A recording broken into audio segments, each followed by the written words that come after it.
thank you so much for coming out tonight. I think it's, I was hoping for a really big crowd tonight because it's very important that you all have the background information that you need in order to make an educated vote on November 4th. So I thank you very much for coming out tonight. I'm Lisa Hitchens. I'm the superintendent of schools in Batavia. I've been superintendent for 2 years. Prior to this 2 years, I've been at the high school for many years. I was the principal for the 4 years just prior to me becoming superintendent. So I've been in the district since about 1994, and I'm excited to be here tonight to provide you information so that you can make a decision, because since I've been an administrator in this district, I think this is very unique what the board has decided to do tonight, or with this question, and I'm glad to be a part of it. So with me at the front here is Dr. Chris Mon. He is the Assistant Superintendent for Finance and Operations in the district. And to my right here is Mr. Dave Andrews. He's an Assistant Principal at the high school for Operations. He's also the Athletic Director at the high school.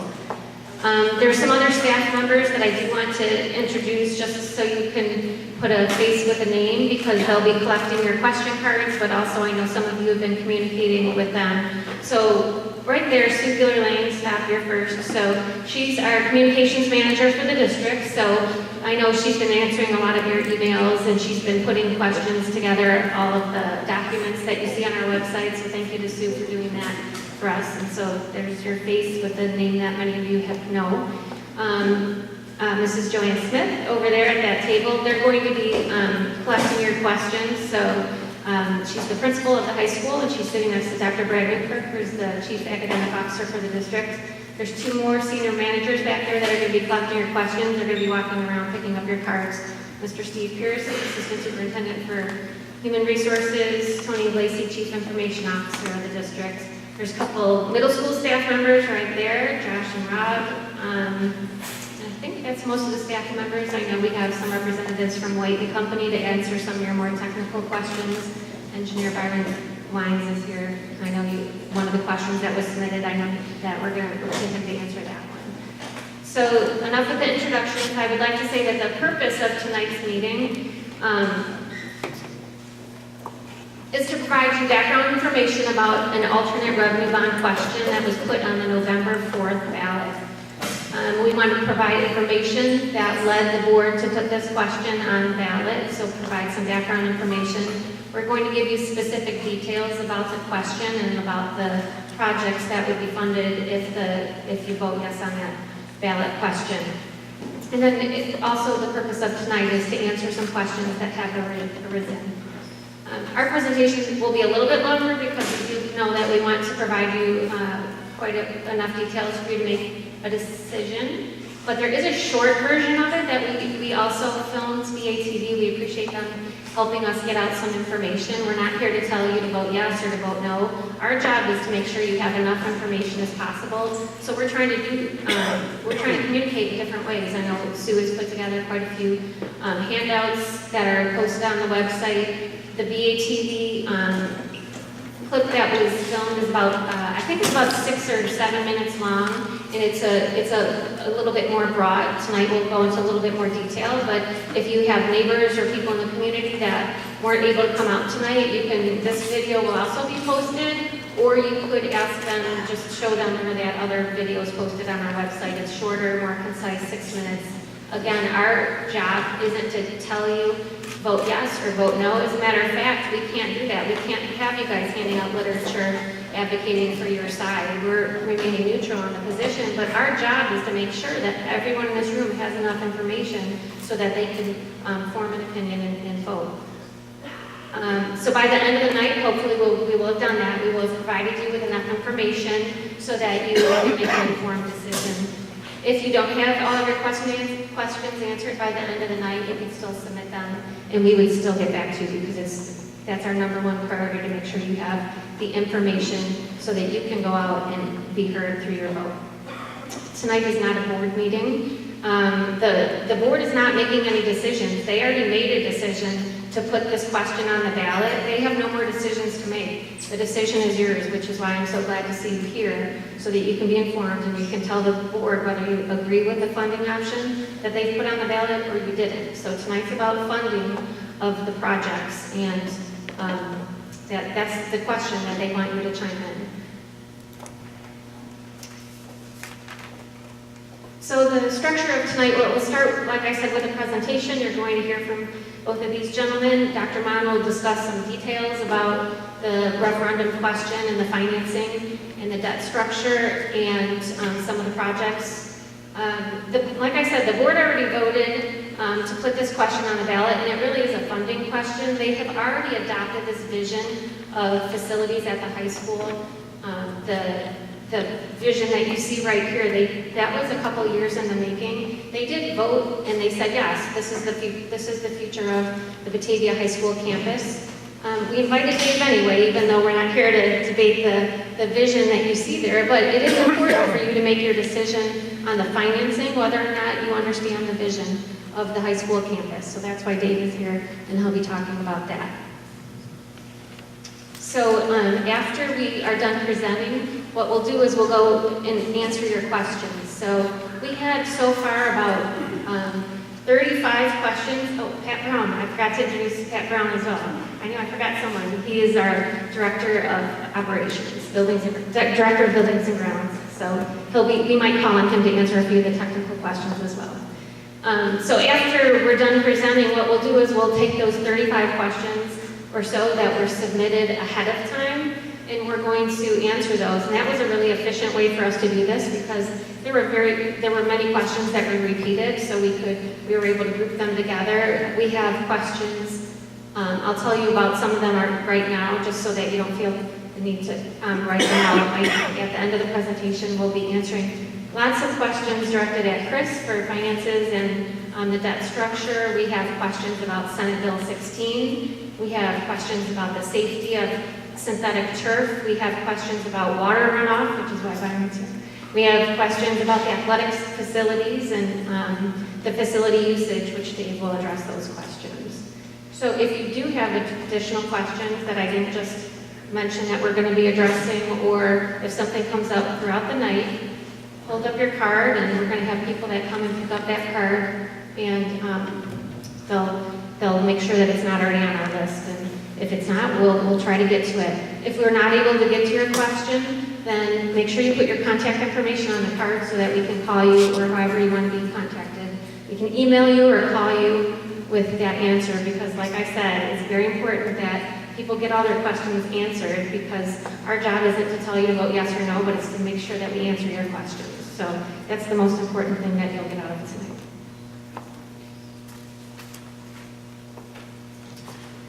Okay, I think I'm ready to start with the background, and that was our overview of what tonight would look like. The board on August 12th voted to put a question on the November 4th ballot.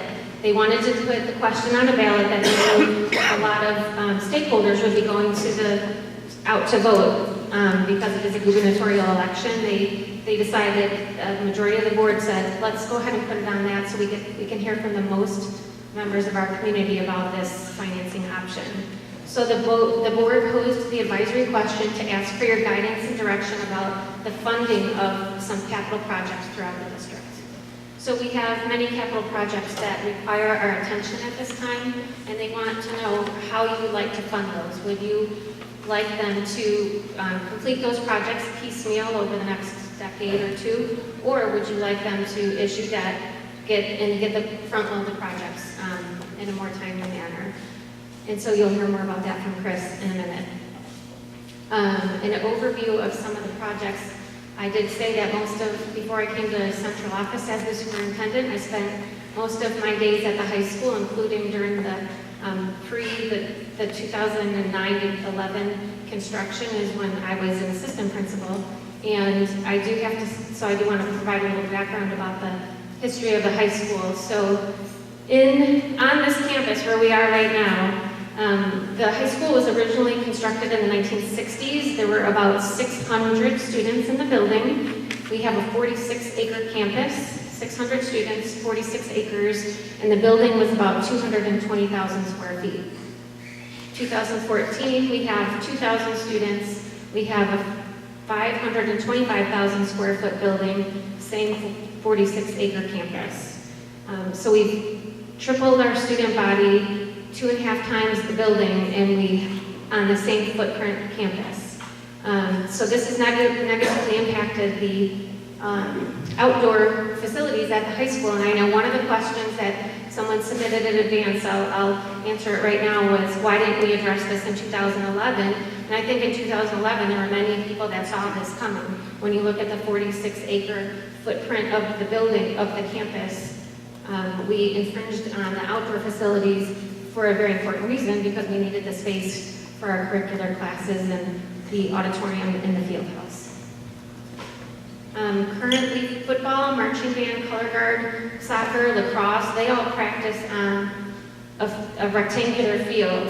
And right now, we have 0 practice fields at the high school for those groups. So any groups that do practice on our facility are practicing in the outfields of the baseball fields. And the rest of the students you're going to hear about from Mr. Andrews, they are sent off campus to practice. And so in addition to those projects that Mr. Andrews will talk about, we do have other capital projects throughout the district that we have a capital improvement list. It impacts every building in the district. And so with this alternate revenue bonds, we're asking for $15 million, and about half of it will go to other projects throughout the district.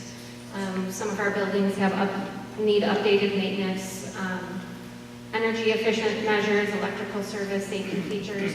So Dr. Mon will go into that in a minute. And so the board remains committed to improving those facilities, and through the years, it hasn't always been our priority, but now we would like it to be before it's too late. So I'll turn it over to Dr. Mon. Good evening, everyone. Sorry. Displayed here is the current list of projects that we would expect to fund throughout the district that don't involve the athletic fields here at Batavia High School. This comes from our capital improvement list. We go through a process of updating that every year. You can find the complete list on our website under the Buildings and Grounds Department. You can see the plan as it was in 2013, and then Mr. Brown and his staff updated that again for 2014. It's a very long list. It's very comprehensive. It talks about all the different building systems that we have within our plan, and it projects it out over the next 5 years and then the following 5 years after that. This by no means gets rid of all of the projects on that plan. Currently, it's approximately $20 million, not including the athletic field plan, that would be on top of that. So there's well over $30 million of identified projects. Currently, our budget to do these projects on a piecemeal basis, as we've said before, is about $1.5 million. So it would take quite a few years to knock these off. But there's always less resources than you'd like in order to keep. So this is how we prioritize which projects come into any given year. The first thing that gets a project on our list to fund in that year is a health life safety requirement, as required by school code or the health life safety code. Second would be systems that are critical to ensuring the educational environment goes unchanged, that we don't affect a classroom or a learning environment. Third would be projects that could return some energy savings to the district. And fourth, and I'm forgetting my fourth bullet point very quickly. That's why I brought notes. Exactly, that's why you brought notes. But yeah, energy savings would be the third key there. This system that got these projects on this list is no different than we go through on an annual basis. 6 out of our 8 buildings are represented here. The 2 newest buildings do not have any projects on this list. However, there is some work being done currently. We're currently scheduled within the current budget year to do some stuff at Grace McWayne, I know. But if you go online, we also have price estimates that are included in some of these. This list that you see before you gets to approximately $7.5 million. The board was committed to splitting the proposed $15 million between our current fixed assets that we have to maintain and then making improvements specifically here at Batavia High School for the athletic facilities. So if you have specific questions about this, our staff can answer them as to why some of these are on here. One question that we get asked a lot is, you have roofs that are rated as good, yet you still got them to be replaced. And the quick answer to that is, when you have enterprise and big facilities, you cannot allow your equipment to actually run to failure, as we call it. We can't afford for a boiler system to fail, or we cannot afford for our air handler units to completely shut down. and leave us without fresh air coming into our buildings, because now we've disrupted the educational environment for days or weeks, if not longer. So we have a preventative maintenance schedule, and we have useful lives built into our capital improvement plan, so that we replace these big building systems before they ever get to failure, so that we can maintain that continual educational service. So that's the key reason that some of these have not yet reached their useful life. They're not failing, but they're scheduled to.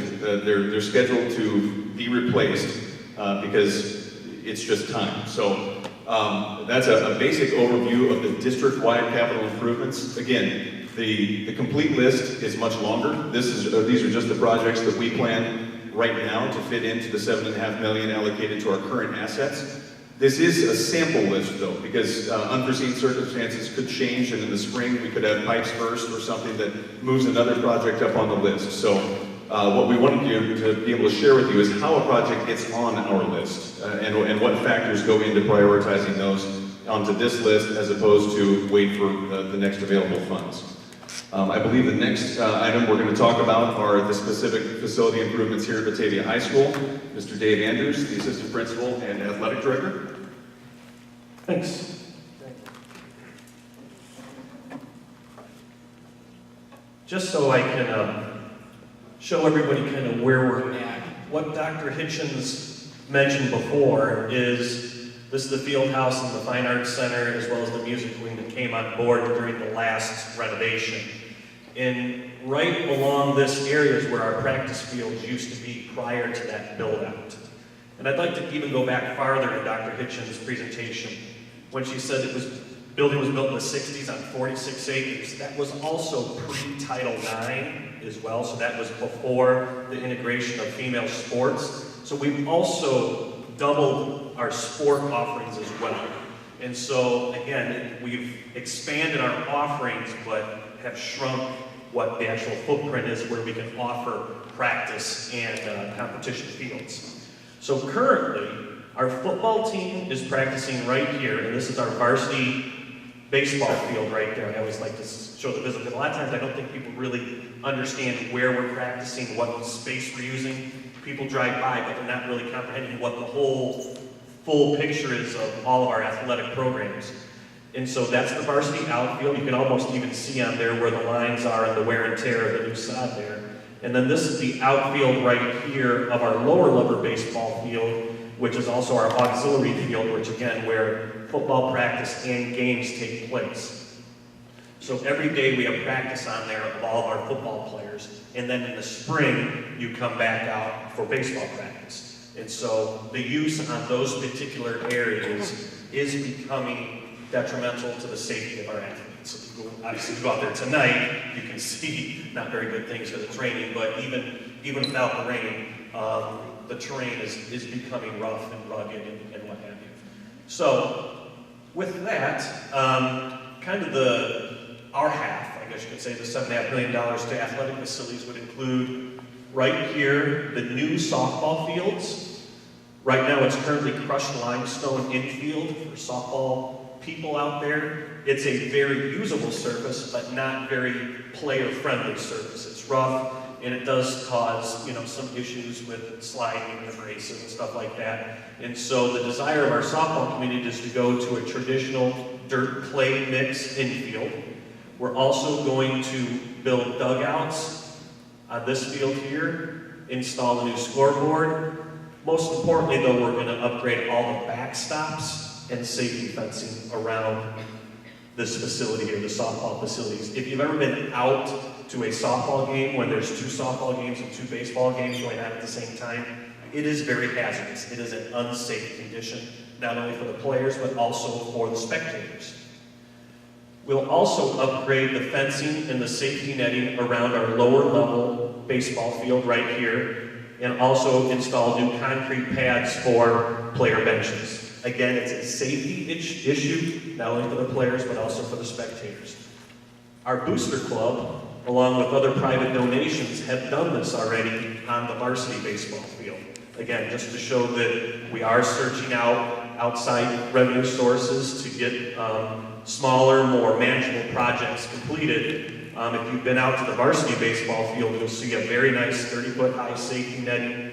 It's helped us tremendously coming to just enjoy games out there. So you don't have to worry about foul balls from the varsity baseball field flying into other fields. Then we move on to the turf fields. This auxiliary turf field right here, which will be located over the current retention pond. And then we also have the Bulldog Stadium turf field as well. The idea of these two turf fields, we'll have them lined for football as well as soccer, and then the tick marks, which are the corner lines for lacrosse on both fields. And so both of these fields would be competition-ready fields, multi-purpose, which would allow us then to have practices and competitions on our site. We'll also be resurfacing the 7-lane track that is within the Bulldog Stadium as well. Currently, and I'll probably be flipping back and forth here a little bit, I've taken a lot of the questions in, since a lot of the questions seem to be geared more towards off-site programs, what the practice schedule is going to be, who's going to be on site here. So I may be flipping back and forth a little bit, so hopefully within these next 2 slides I've answered the majority of what a lot of those questions were. Currently, we send our boys soccer team, our girls soccer team, lacrosse team, and marching band off-site. Okay? They either walk across the Main Street here to Covenant Church, they walk to HC Storm, or they drive over to RMS. That's what lacrosse is at RMS. Okay, so if my math is correct, that's about 300 people, 300 student athletes that do not practice on our site. And a lot of people ask for practice schedules and who's going to use what and what have you. Currently, this is our practice schedule here. And again, it's very hard to just present a practice schedule and say, here it is. Because there's so many different variables. There's contests, there's lower level contests, there's varsity contests, there's a weight contest, which opens up a field. There's inclement weather, which brings everybody inside. And so I'd love to be able to say, here's our practice schedule, and then that's set in stone, but it's a very fluid type of thing. But in general, the outfield of our varsity baseball field is where our varsity football team practices. The outfield of our freshman baseball field is where our freshman and sophomore football team practice. Storm Elementary has the 3 levels of soccer. Covenant or Engstrom across Main Street is the marching band. And then the stadium, it varies because we try to keep everybody off there as much as we possibly can to preserve the playability of that, because that is our only competition facility. So we have to maintain that as much as we possibly can. These last 2 springs and last 2 falls have not been very good for us. The weather's been bad. It just hasn't been very good growing seasons. And so tonight we cancel a soccer game because it was inclement weather. Geneva right now is currently playing on their turf field. And so there is some benefits there. And so, again, we do throw some practices on the stadium. It's usually for a walkthrough of varsity football prior to a game. We let the marching band go on there to get their spacing, to get their timing right. And so there are times the soccer team will come on before a game, again, to actually practice in the actual facility they're going to be playing a contest in. So there is limited time in the stadium, but it pretty much is reserved solely for, contests. Because of the overuse, our baseball fields are becoming in bad shape. The outfield come spring has ruts, it's hard, it's compacted, there's bare patches, and again, it's just not very conducive to a varsity level contest. During the last 2 years, we've averaged moose heart usage 36 times a year. And what that means is, starting probably in 2 weeks, we're going to be sending our soccer team over to practice and our football team over to practice because the conditions of our practice fields is not good enough to have a quality practice. We do bus them to Mooseheart because of the route down 31. And we used 47 buses average the last 2 years because football teams obviously take more than 1 bus with all the gear and what have you. And that's averages about $125 per trip. And to rent Mooseheart, it's 50 times every time we step on that property. Again, I didn't add that all out, but I believe it comes close to around $5,000 per year that we're spending on using just the Mooseheart property due to the fact that our conditions here are not, does not allow for a quality practice or play.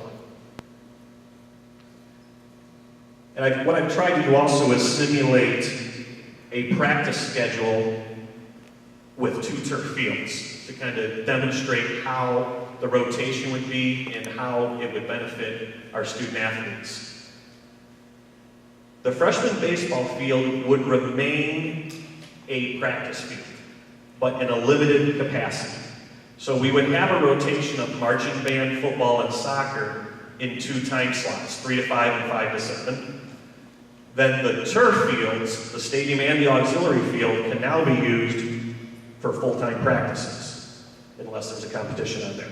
And we would break that up into 3 blocks, very simple, 3 to 5, 5 to 7, 7 to 9, and it would be on a rotating basis with band, football, and soccer. And again, that is very fluid, because if we have an away contest for soccer, soccer gets thrown out of this mix for practice, so that way maybe band can take the auxiliary field from 3 to 5, and football can take the stadium field from 3 to 5, and then they flip it the next day, okay?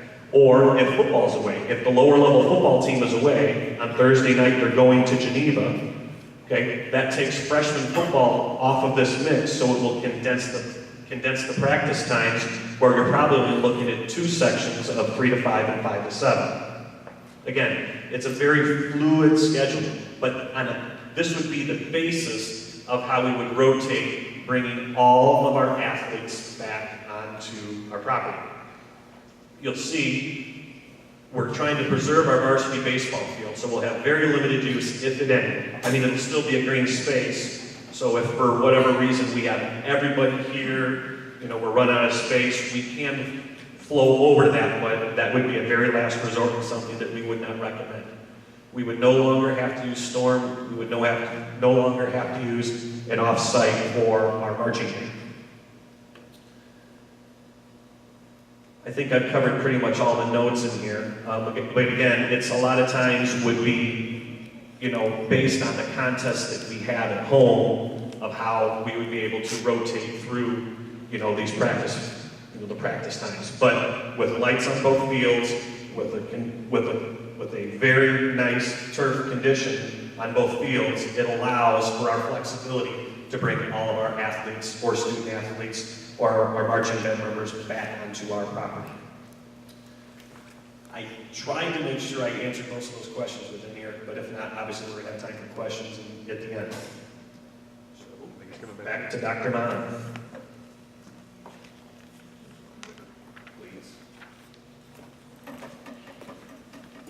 Okay, so again, back to the funding question. The board has identified many district-wide improvements that need to be accomplished, and a few years back, the board adopted a vision for the athletic fields that they believe need to be accomplished.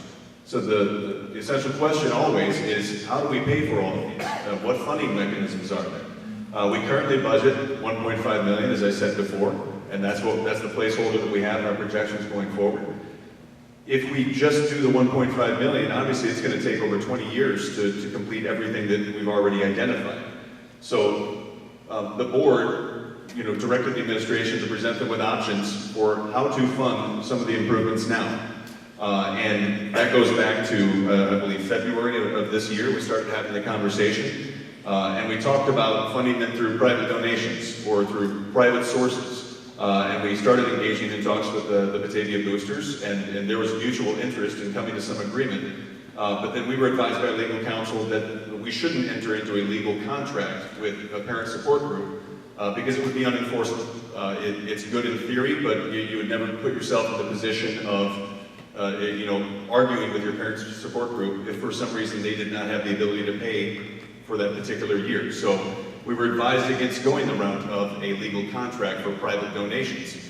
So we were left with using district resources. And the one thing that the board was adamant about from the beginning was no new taxes for these. We will not be put in the situation of raising taxes again. So that leaves the option of the alternate revenue bonds. And so we brought this option to the board.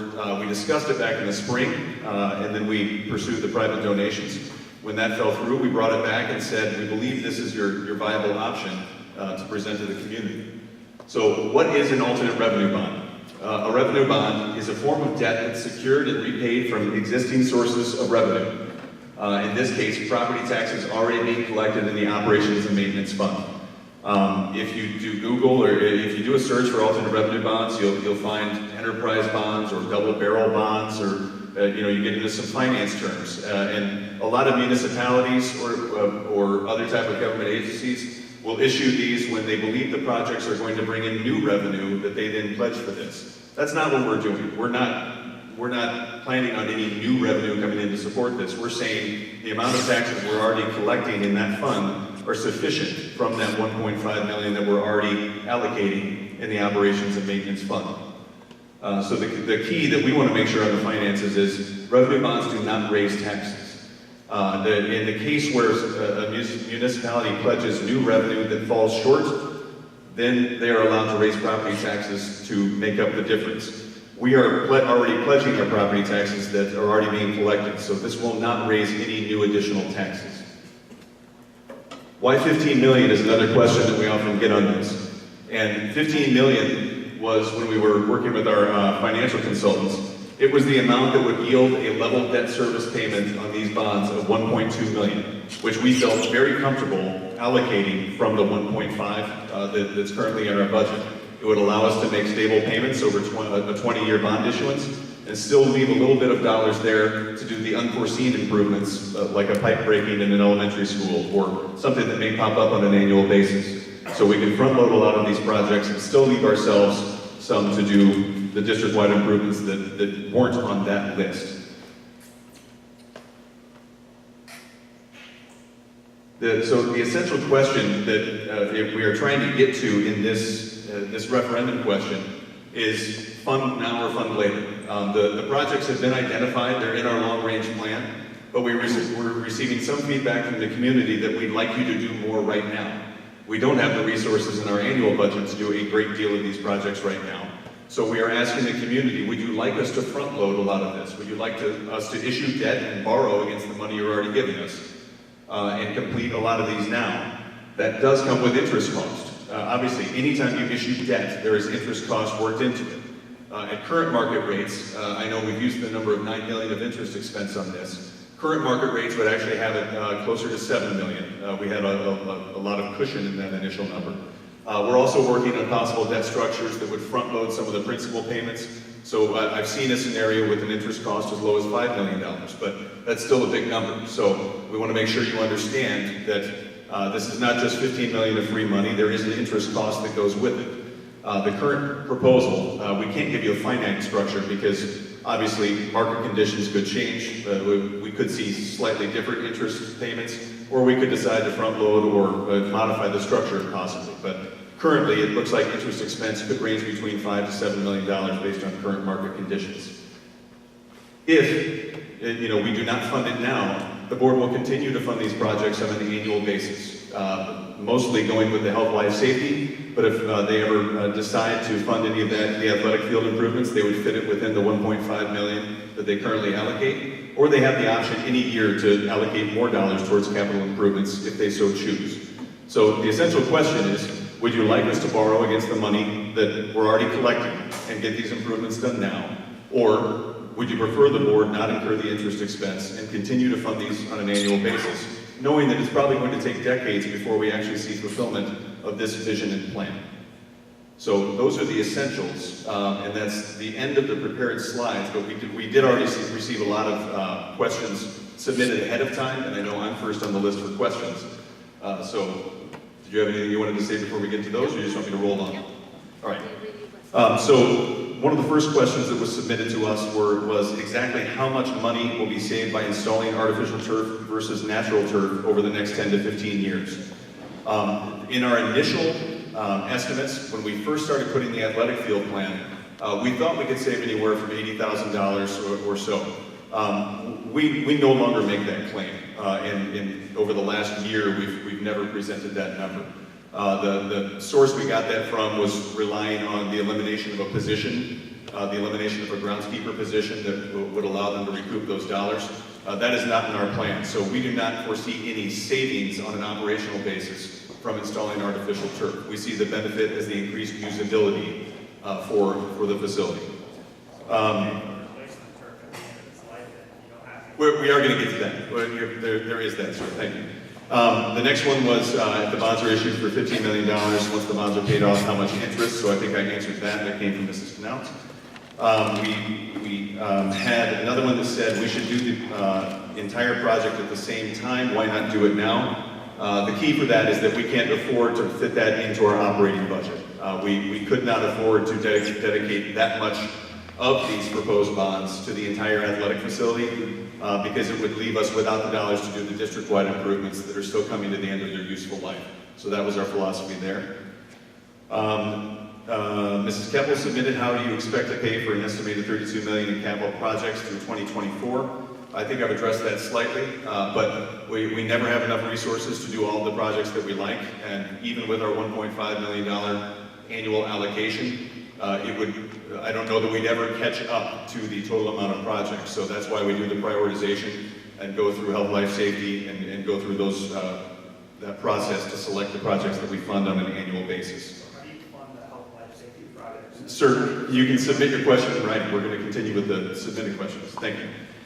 We had, would voting no lead to lower tax levies sooner than later? This has no bearing on the tax levy. We still have the operations and maintenance fund where we allocate $1.5 million in capital projects. Voting yes or voting no would not change the amount that we allocate on an annual basis, so there's no direct link to taxation in this one. We also had many school districts fund athletic improvements by private and community business donations. Did you explore the private donations? I think I addressed that in my initial story, but yes, and we continue to work with groups to see what type of commitments they'd be willing to make and what type of partnership we could create. We just aren't able to count on that when we commit to a financial plan. It would be a great help if outside groups were willing to donate and assist us with making these improvements, but our legal counsel has advised us against working that into any plan. Page 2 of the finance plan, or the finance questions to date. Trying to get to the... is there any situation over the 20-year repayment of the bond where the amount I pay in property taxes will be increased due to this revenue bond? No. We are already committing our property taxes, so there would be no authority to issue new taxes to do this. What will the current $1.5 million in the budget be used for if the standard maintenance items are funded by the alternate revenue bond? Currently, we already have other projects that were not shown on that list in this year's $1.5 million. If the vote is no, and we do not issue these bonds, we will go through the same prioritization process on next year's $1.5 million. So we will, again, put projects into our list based on their effect on health, life, safety, their effect on the educational environment, energy savings, and projects that are running to the end of their useful life. Are the items in the capital improvement list, except for the athletic fields, currently planned and financed in the existing budget plan? If not, why? I think I've addressed that, but they're all in our long-range plan, but we do have to select on an annual basis which projects get funded. Why would we want to finance our artificial turf fields over 20 years when they have an expected lifespan of 10 years? That's an excellent question, and I think it gets a little bit to what the gentleman was asking about. Yes, turf fields, there's a couple of costs involved with turf fields.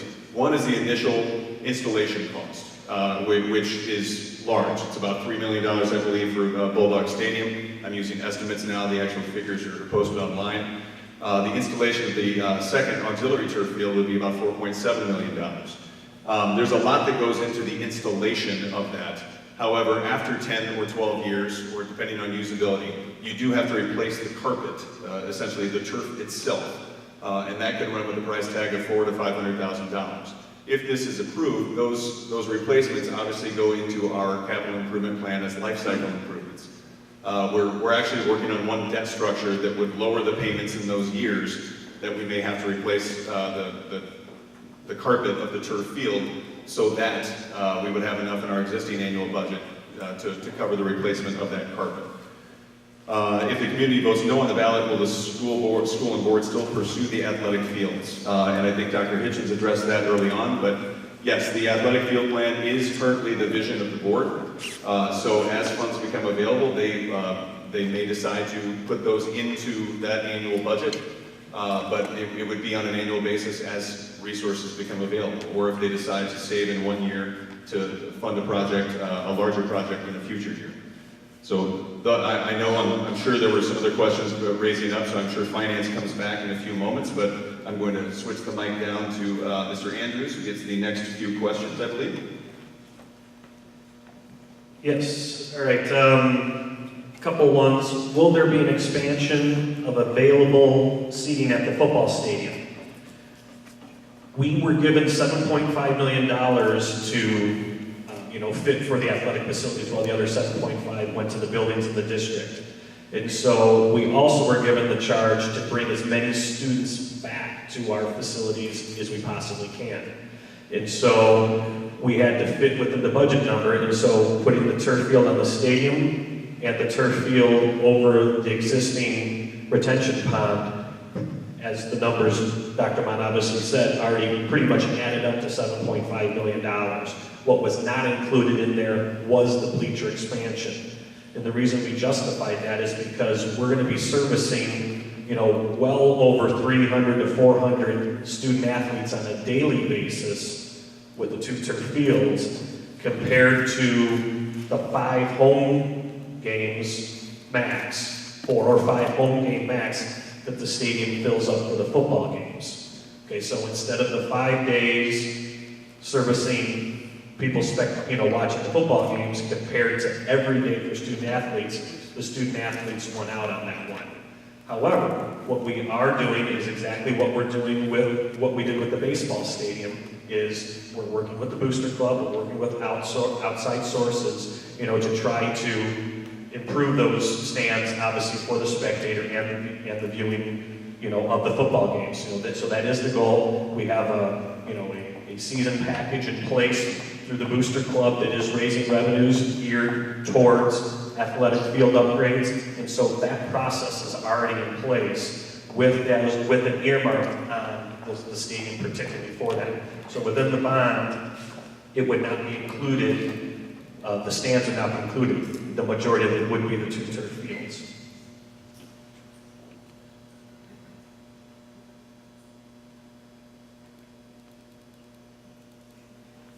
The benefit of going artificials to single, who will pay for the extra expense for specialized player gear?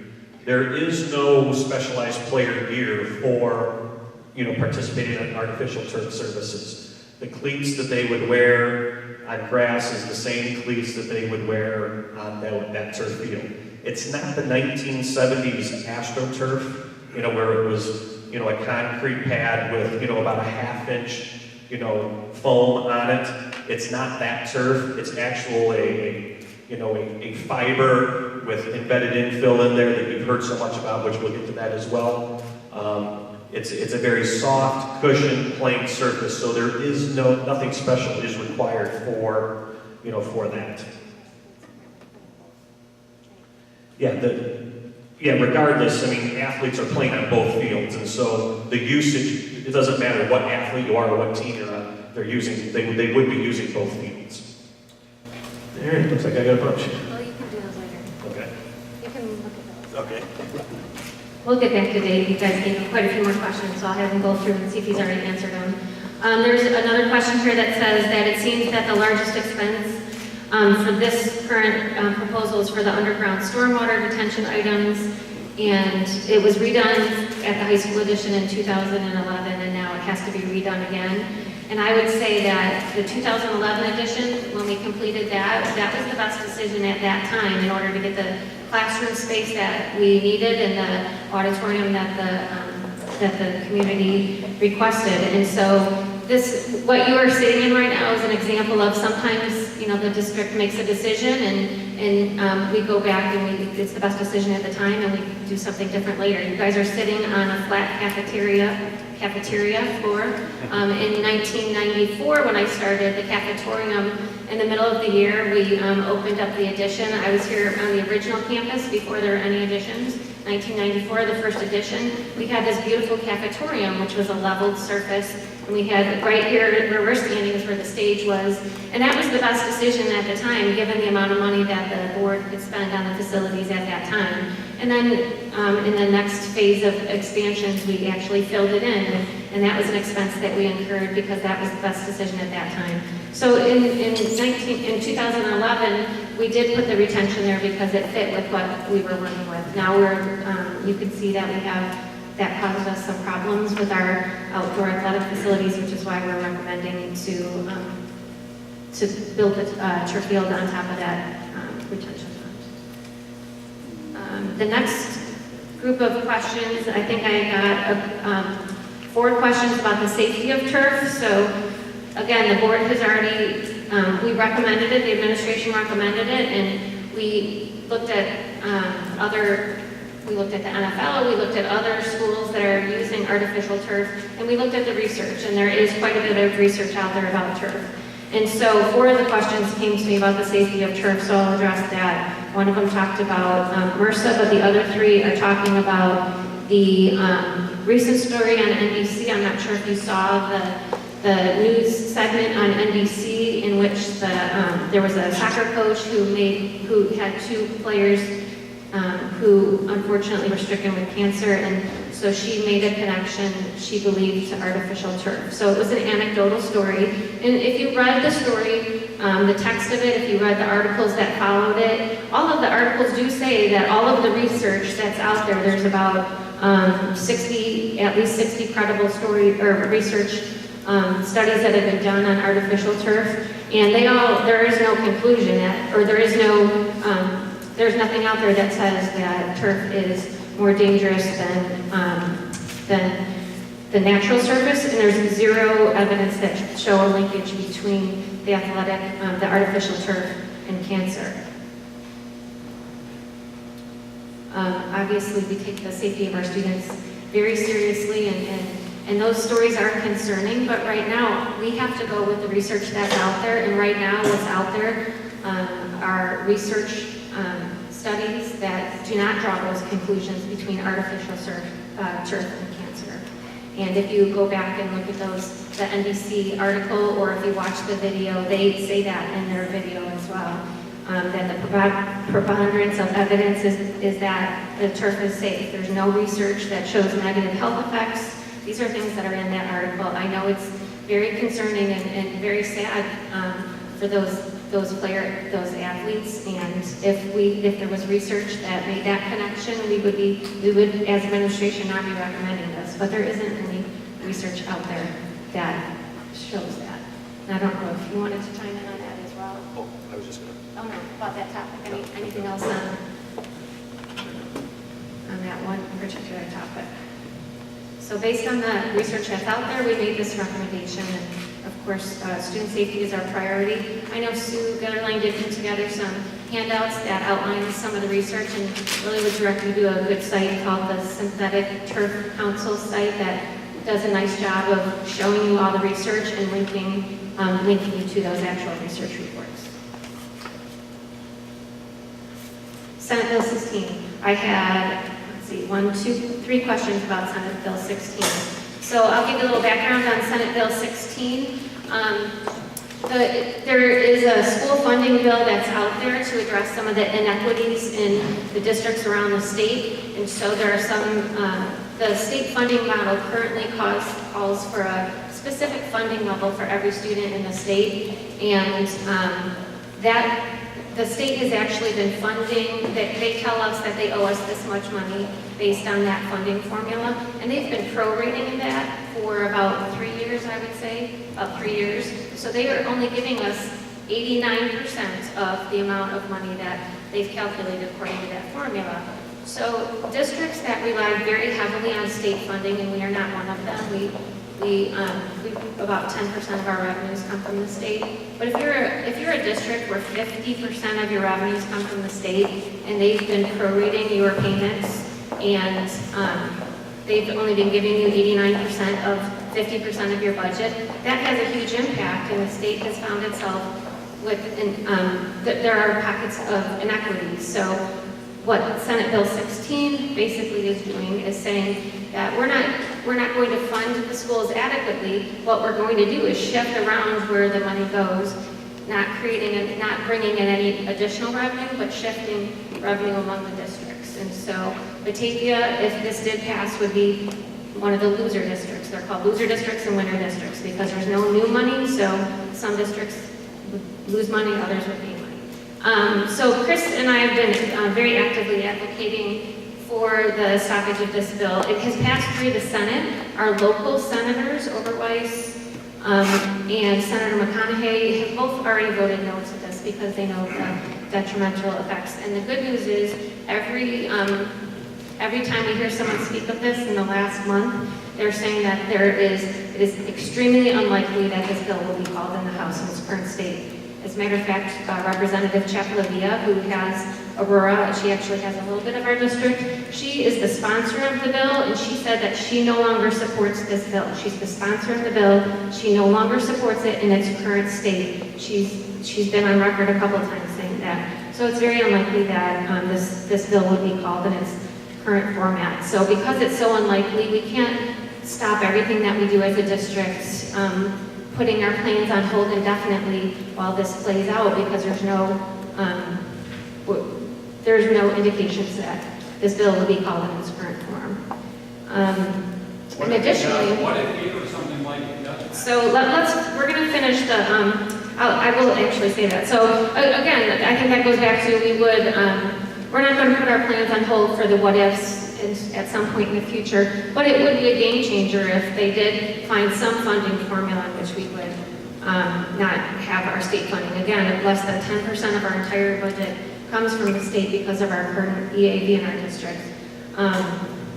And one other item that we talked about with this was this question was on the ballot on November 4th. On November 5th, we're not going to run out and issue $15 million in debt. Some of these projects would be phased in over years, and we would be issuing the debt as the projects needed their funding. So we do have time in that respect, and Senate Bill 16 or anything that would be a game changer, those are also being phased in. So we have some time before we run out and issue $15 million in debt. We're not doing that on November 5th. We do have time. Byron, can I ask you to answer a question about, the question is, Byron is the engineer for White and Company. When there's heavy rainfall and the runoff from the artificial turf leaches into the ground, what effect does that have on our groundwater?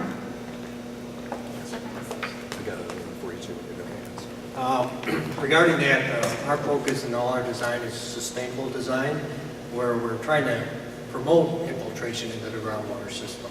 Our water tables need to be recharged, and that always is a focus with us. The synthetic turf continues to do that. It's going to go into a rock catchment system and to promote that infiltration, and actually it's a benefit to the groundwater. The beauty of the synthetic turf also, you don't require any pesticides or herbicides anymore, so that actually helps with the water quality. We just got a question about, is there any new water runoff involved in this project other than what we have now? And then where would it go? We're not, in this first phase of the project, there will not be an increase in stormwater runoff. We're still required to control the runoff for all the stormwater. We're regulated by the county for that aspect, so we won't have a net increase in that runoff.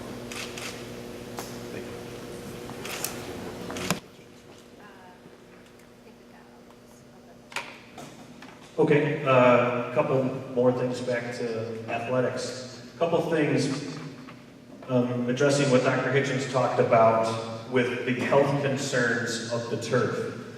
especially in the news and what's gotten the most media lately, it's the crumb rubber, the recycled tires rubber that's actually in the turf itself. That's what's causing all the issues and that's what's making the media. There are turf fields and there are turf manufacturers, Mondo specifically. You can search their website. They have what is called EcoFill, which is an environmentally safe infill. There are several high schools in this area that are using the EcoFill and have gotten very good reviews. Willowbrook High School has one. Addison Trail High School has 2 turf fields with EcoFill. Niles West has an EcoFill field, and Niles North has an EcoFill field. There are also several high schools up in Wisconsin that are using the Mondo product, the smaller schools, but have chosen to go with the EcoFill infill. And so I just wanted to address that, going back to the health concerns. Based on current participation levels, what percentage of Batavia High School students would utilize the new fields via participation in sports, music, etc.?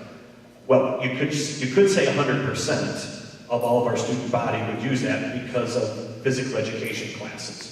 These also would be academic areas as well. And so, again, all athletes could use that, all students could use that, anybody in the marching band could utilize these fields.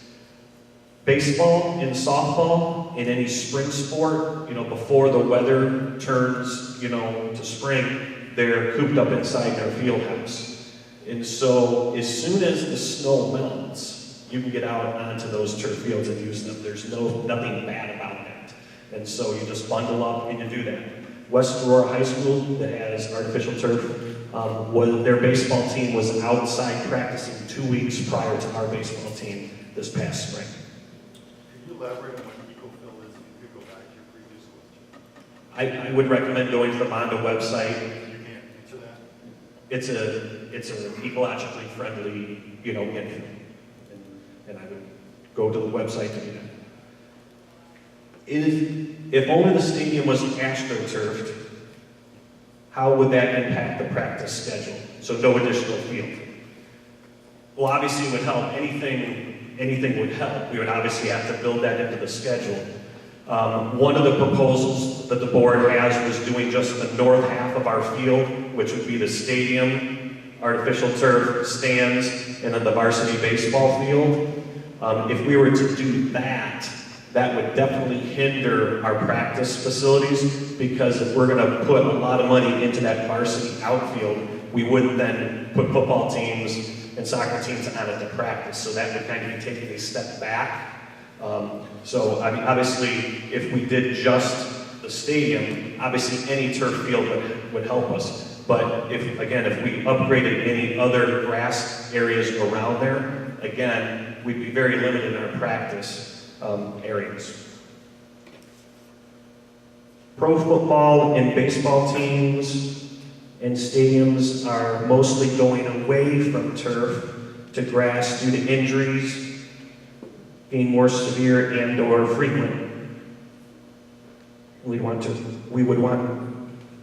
would we want to risk our athletes?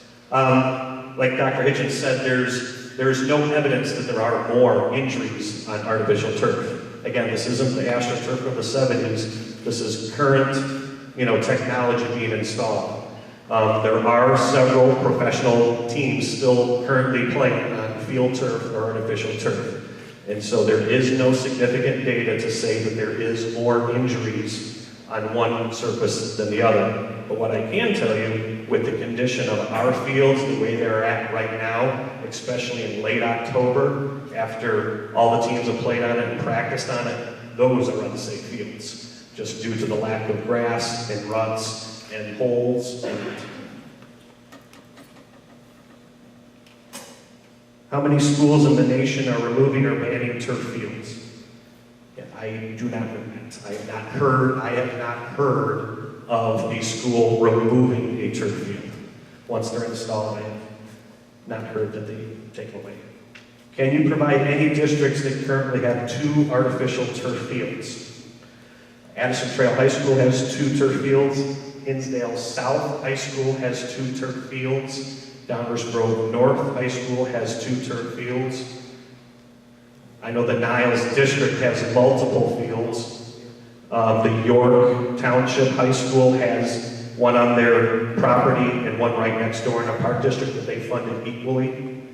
I'm sure there's a lot more out there, but there is definitely examples of high schools and districts that have 2 turf fields on their property. And a lot of it is very similar to what we have, especially the Downers North project is very similar because they're landlocked in a very small footprint.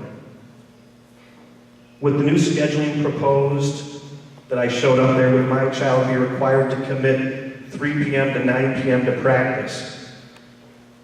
Currently, my child must commit from 2:30 to 6. What we did is we took the model from our spring. Our spring athletes do that exact schedule because we have to stack soccer, baseball, and softball in our field house. So we currently already have athletes making that sacrifice of practicing late.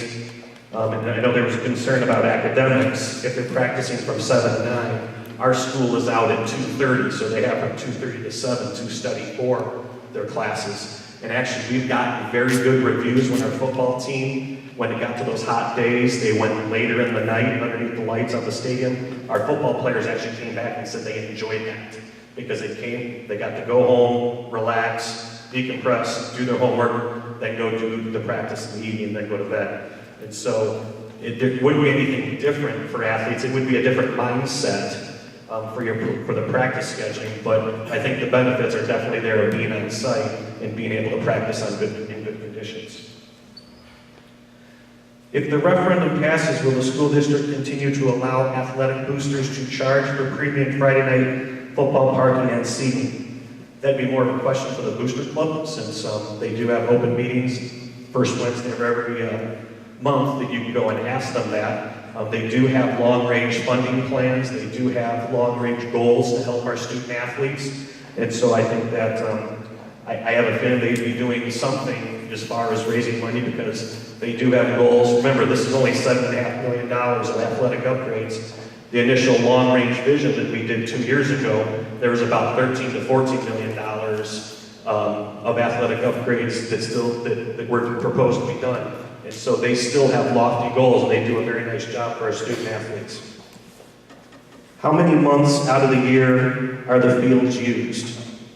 Right now, they're currently used when there's not snow on the ground, okay? You know, they get out there pretty early, so I'd say probably 8 months out of the year, just because we try to go as long as we can. You know, we try to do the best we can with our maintenance. Our grounds guys do a very nice job. And so we currently use about 8 months out of the year. If we do have turf, like I said, West Aurora was out. As long as there's no snow on the ground, you can go very late and you can get out very early in the spring. I think that's all the questions I have unless to me. Okay, quite a few finance questions. First was, what is the school district's total debt and corresponding current debt payments? As of June 30th, our economic outstanding debt was $86.9 million. Our annual debt payments right now are about $10.1 million. We make another big payoff on December 31st of this year. I want to make sure I clarify that our economic number is the 86.9. When we did the last couple of refundings, we had to put those in an escrow, so they're not legally defeased yet, but the dollars are sitting there. So from an economic sense, we have $86.9 million of outstanding debt. What is the district's Moody rating? We are AA2. Has grant money been investigated by the district as an alternative means of funding for these upgrades? Yes, we are exploring the possible energy type grants that we could partner with people for some of the district-wide improvements that could return energy savings. Grants for the athletic fields, other than what we have sought out from private donations, or from the types of projects that may actually return any type of energy savings, like the lighting projects in this plan. No, no further grant money has really been explored there. Of the debt service, how much is interest? If you give me a sec, I can bring up that page again. You didn't have that right in front of me. What is the process to secure vendors from the proposed projects to assure that taxpayers are receiving the best financial and quality results? We are mandated to bid. That's Illinois statute. Anything over $25,000 must be publicly bid. We have to publish that in the paper. We have to do a public bid opening, and we must go with the lowest responsible bidder. We can set criteria to make sure that we are getting a responsible bidder, but the procurement process for schools for such large contracts is very regulated. So there's lots of statutes that govern that. Many of the questions got to this issue, so I'm going to try to summarize it, but if I didn't get to yours specifically, please let me know. But how are you planning to maintain the current facilities on 20% of the budget when it appears that the current budget did not allow you to do it, or that you're committing 80% of the budget going forward? And that's, I spoke to that a little bit in the beginning. First of all, the health, life, safety issues that we're talking about now are not items that have been out there for 15 years and we just haven't funded them. These are new items that, based on the age of the building or the most recent health, life, safety report that's currently being finalized, have now been identified as needing to be done. So we have not had outstanding safety issues that we've just neglected. We address those immediately. They're the highest priority anytime we fund capital projects in the district.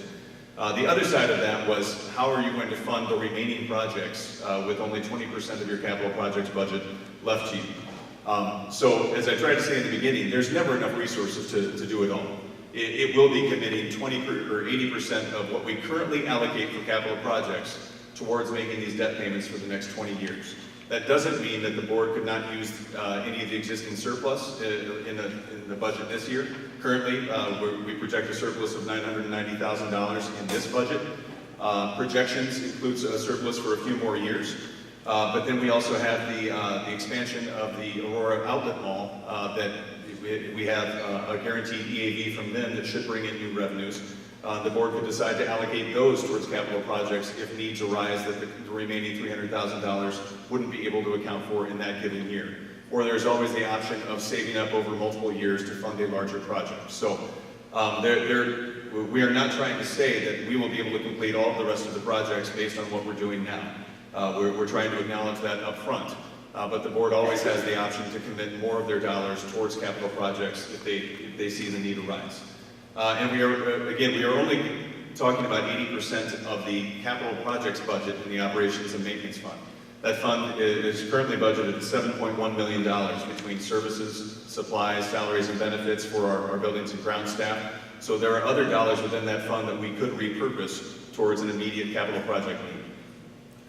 So you said there's $30 million on that list, which means there's, not counting the stadium, $23 million left unfunded at $300,000 a year. When those things become priority items, how are we going to pay for these? I think I just addressed that the board could allocate additional resources. But sir, that's the third time that you tried to speak out instead of please submitting this, and we'd be happy to talk and answer questions, but we have other written questions that people have submitted. That was my So, But okay. you've got 20% of the people you expected tonight. Wouldn't it make sense to maybe change the structure so we can have a little... Mr. Morelli, let me get through the questions that I have, and then if you have further questions, feel free to submit.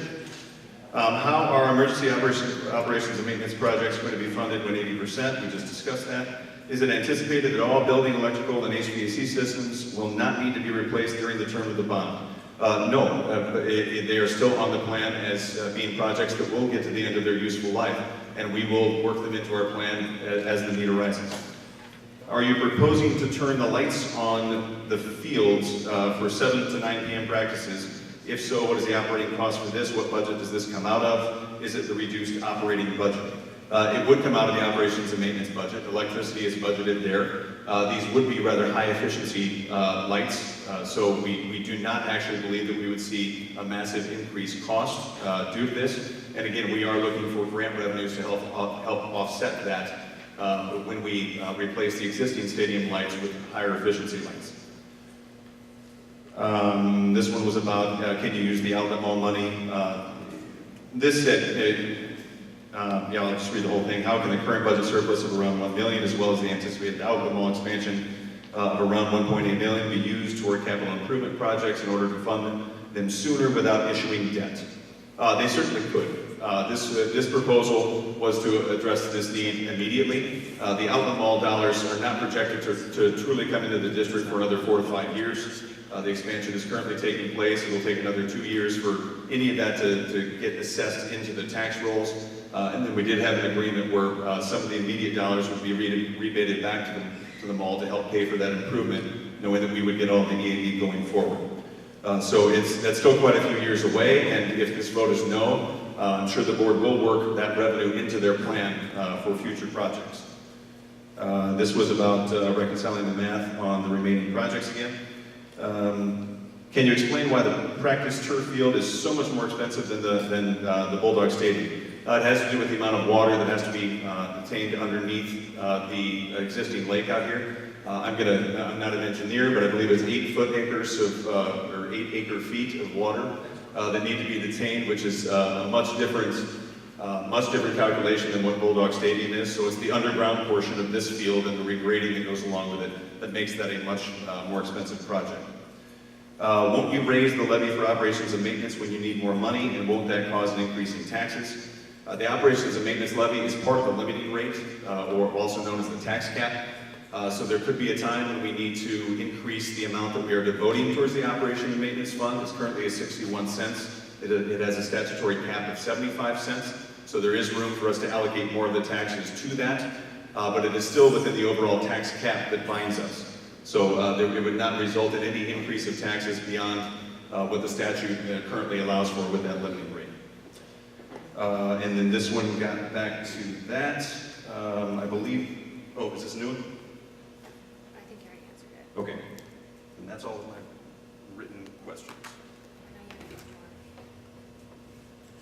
When not in use for games or practices, would the synthetic fields be available for use in the general public? I would assume, and again, we haven't caught this far, but that's way ahead, we would utilize it the same way as we do as the field house. After we practice, after we schedule all of our own programs, practices, games, our own student use, there's actually an administrative procedure and board policy of how to, schedule this.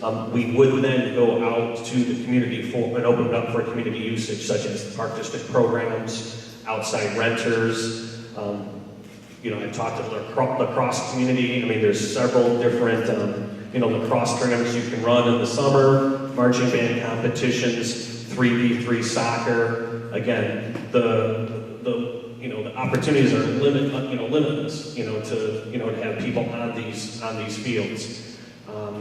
Some examples that we've done with the field house. We've worked with the Fox Valley Trail Runners to open that up in the morning during the winter months, so those dedicated runners can get their workout in the field house in the morning. We opened it up to an adult men's league basketball team to come in and utilize that. The Park District has numerous hours of practice time in there to use for their programming.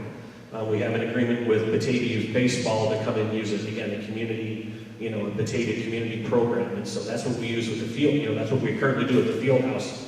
So I don't see any reason why we wouldn't mirror that with our turf fields to allow outside users to come in and, to benefit from these great things the community would have.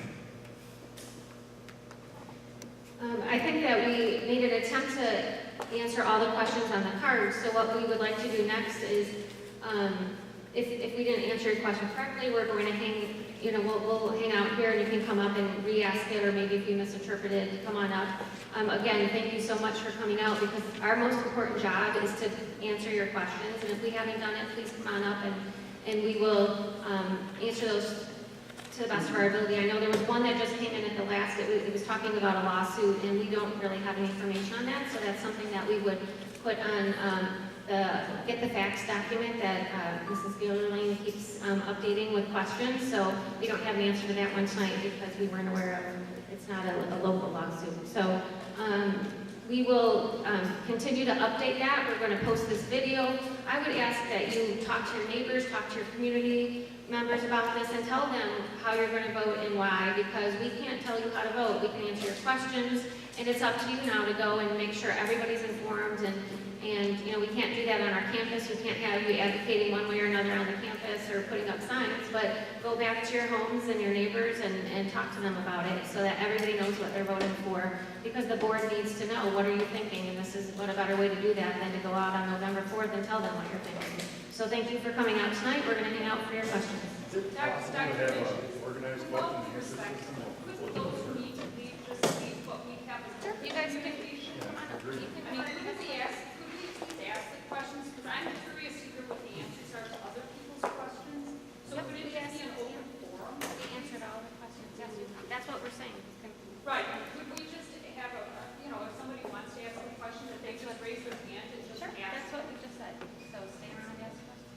Okay, but could it be open so that we can hear other people's questions and answers, so we're not repetitive and?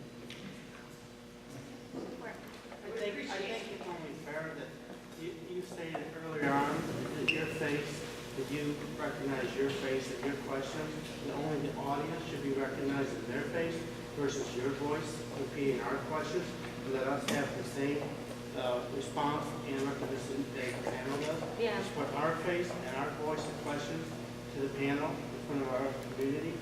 I think do, it's only fair that we have the same respect as the panel.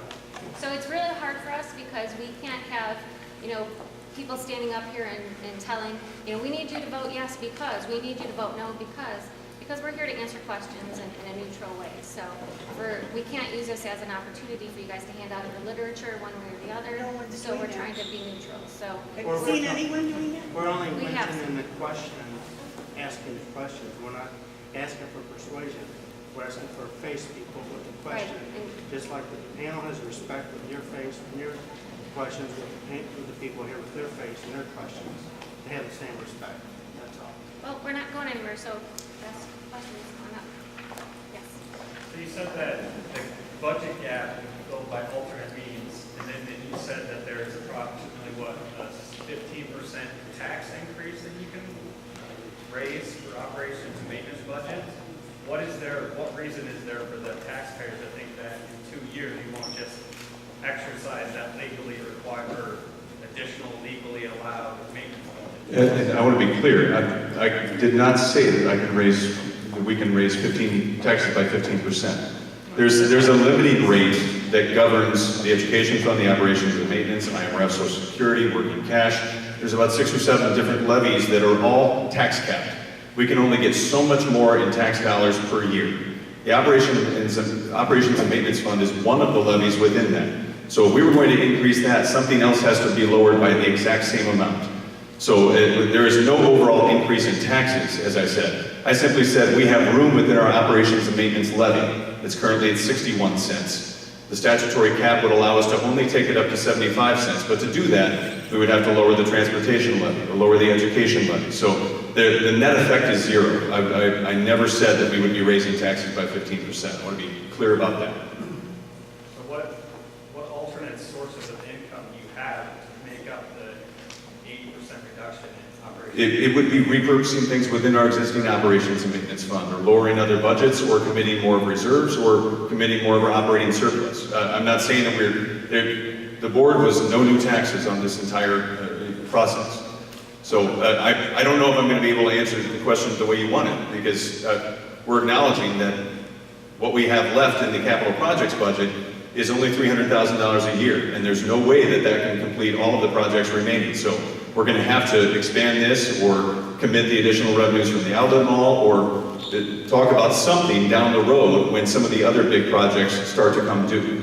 But this was the plan to address the projects that we have right now. So there's no Well, money in the future. Pardon me? I'm saying we'll deal with that in 5 years when we have to deal with it. You don't have. We have a 10-year capital project plan, and then we have things worked into our capital improvement plan for the next 5, and then 5 years after that. And then beyond that, we don't do more longer than 5-year projections, because things change so rapidly with school funding.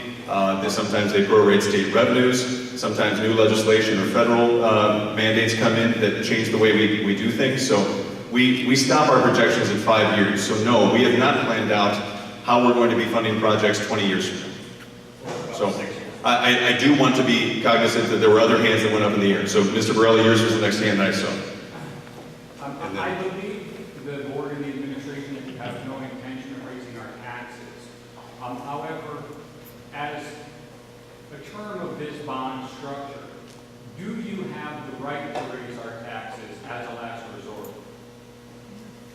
I believe I answered that during the presentation, but I do not believe we had any right to raise taxes.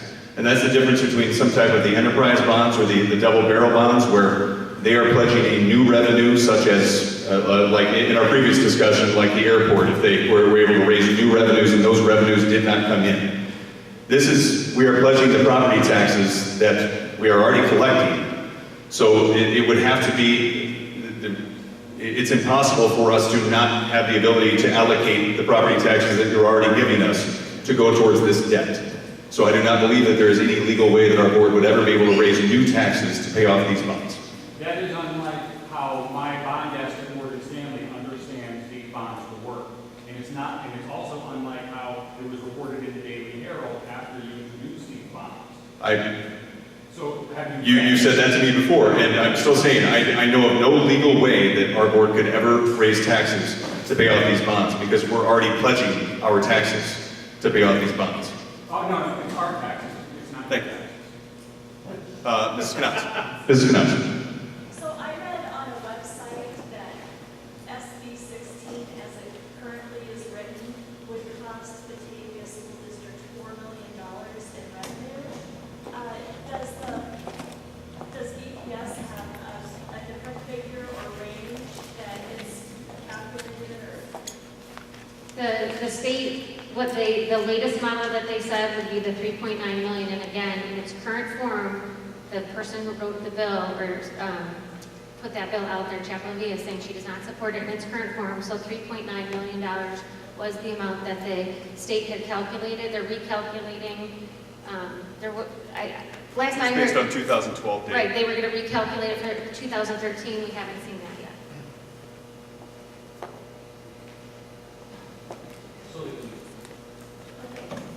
And in regard to his question, the wording on the referendum specifically says that if there's not enough money coming from the operations and maintenance, that you have the right to tax without limit our property tax.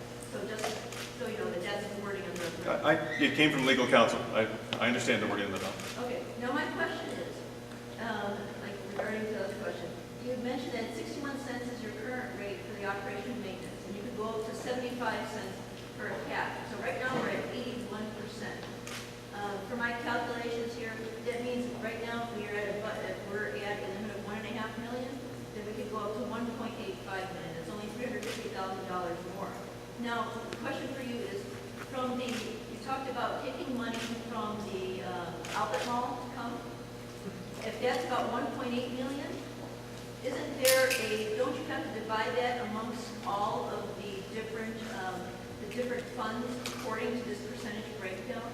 Because you can't put all of that 1.8 million into operation and maintenance, can you? Yeah, I just Please. don't try to scream. So a couple of things there.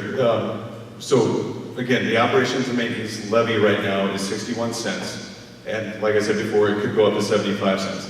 That's not a direct correlation with the other numbers that you talked about, getting us up to 1.8 million. So I need to make sure that that's not confused in any way.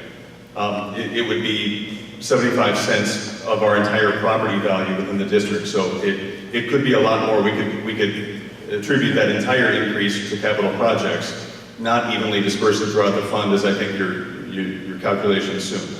Second, with the outlet mall, yes, it would come in as new construction that would go throughout the different funds, but it does not mean that we could not allocate certain projects to other funds as well. So if the board so wished, they could commit that towards capital projects or instructional improvements. They haven't had the discussion of where that's going to go in 5 years when it comes in.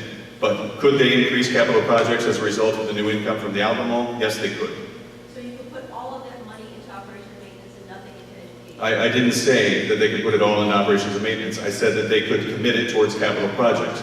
You can pay for capital projects out of the education fund if you would like. You could transfer money into the capital projects fund, where it's a more dedicated non-operating fund at that point. There are means to use those dollars for capital projects. That's not in the plan right now. Like I said, we have not had the discussion about what to do with those funds when they come in. Ms. Dinwiddie.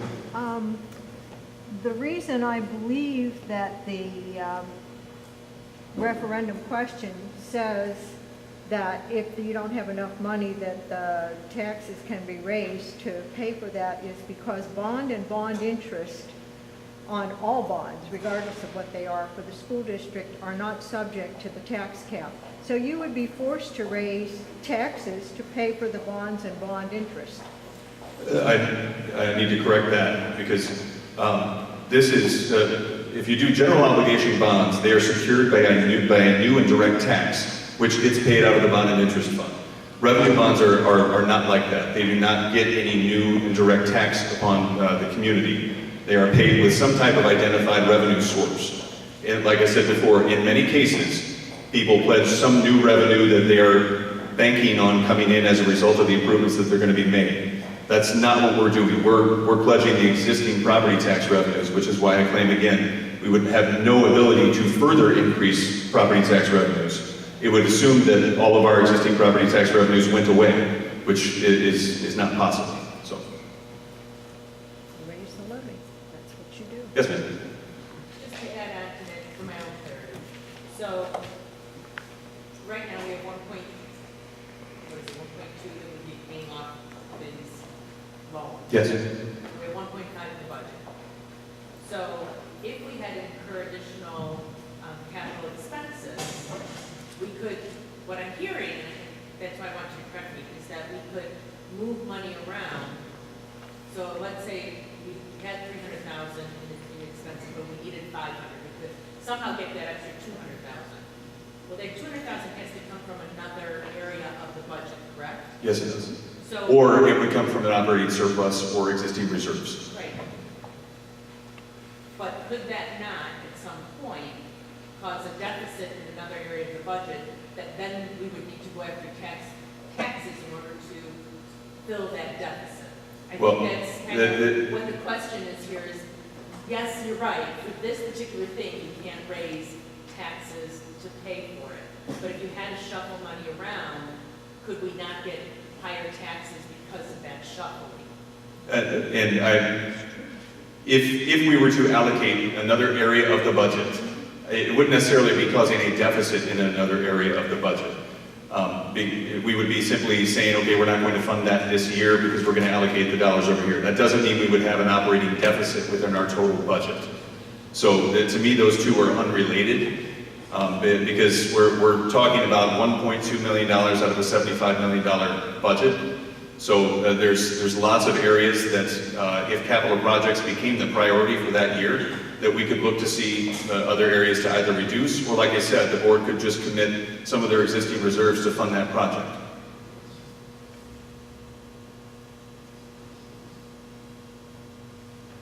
Ms. Kepler. If you have all this extra money sitting around, why can't you lower our taxes?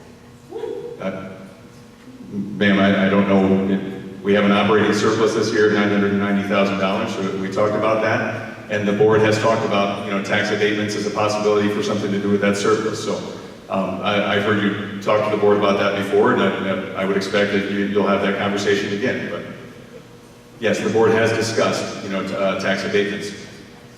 Sir. I think a lot of your projects actually help the learning environment for every student by giving you fresh air, good lighting.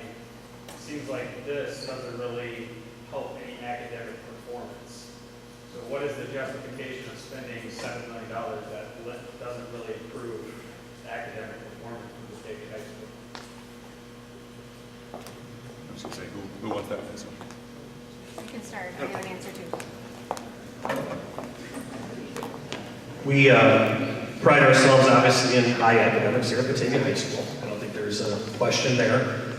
There's plenty of research, and I'll be more than happy to get it for anybody out there, that the more students are involved in the school, they're better their time management, they're better their organization, they're better their study habits, and therefore, they're better their grades.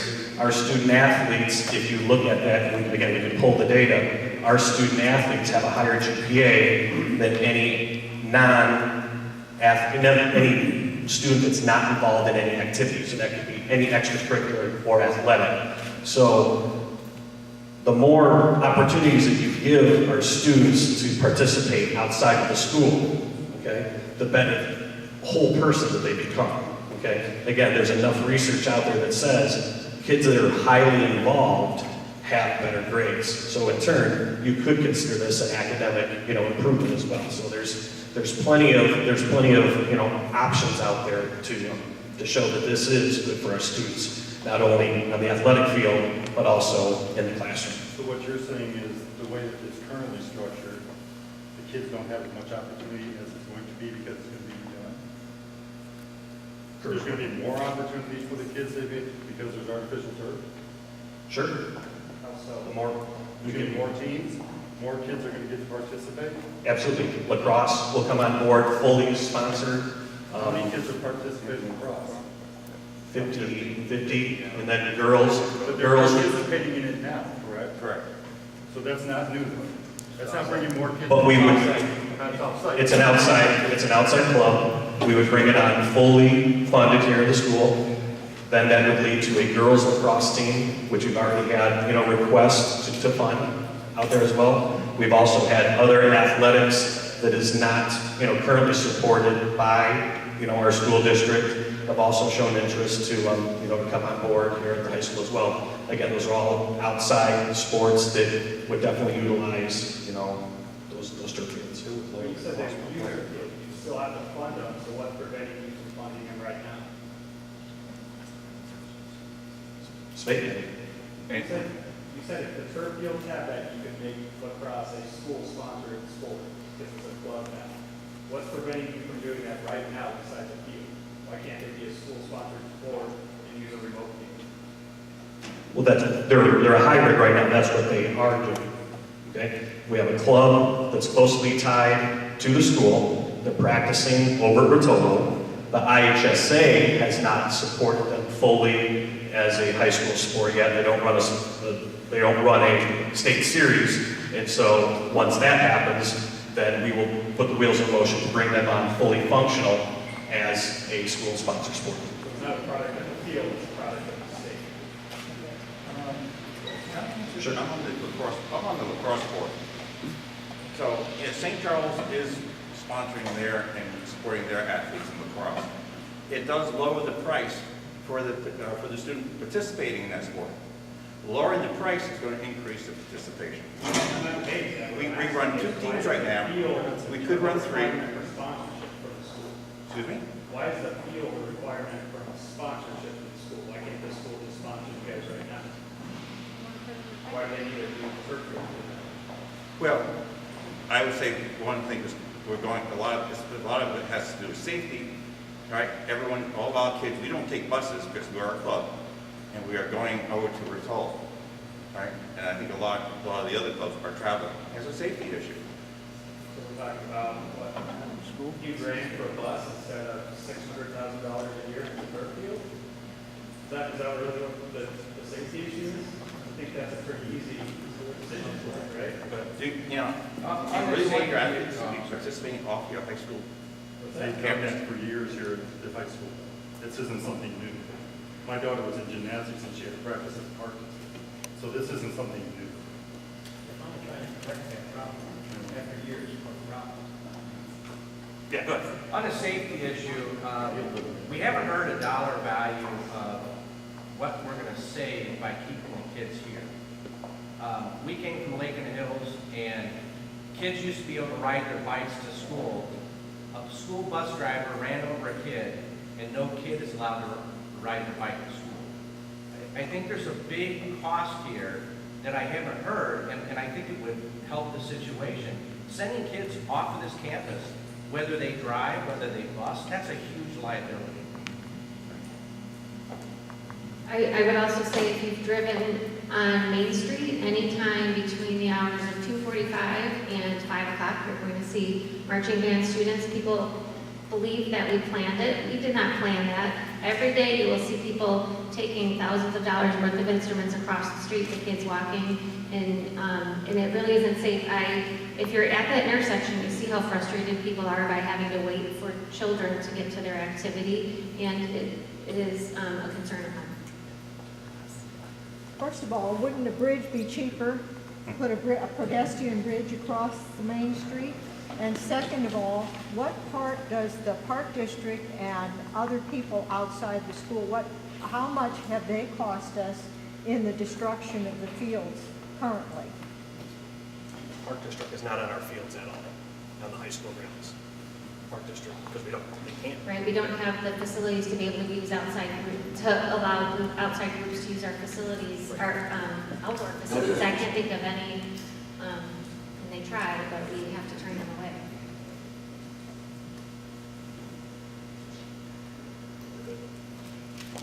One more question? Let me get this right. Are there not stop signs and crosswalks where the students cross? Isn't that? Yes, there are stop signs and crosswalks where the students cross. Why is that needed? It's just that is anecdotal. I actually have no research, but it's anecdotal. When you watch the kids cross the street, the people become very impatient that are waiting in their cars and will inch up towards the students. I've seen it. It is anecdotal. I can't tell you that any student has been hit. I can tell you exactly why. I'm here quite often, like this, at least twice or three times somebody goes to that stop sign.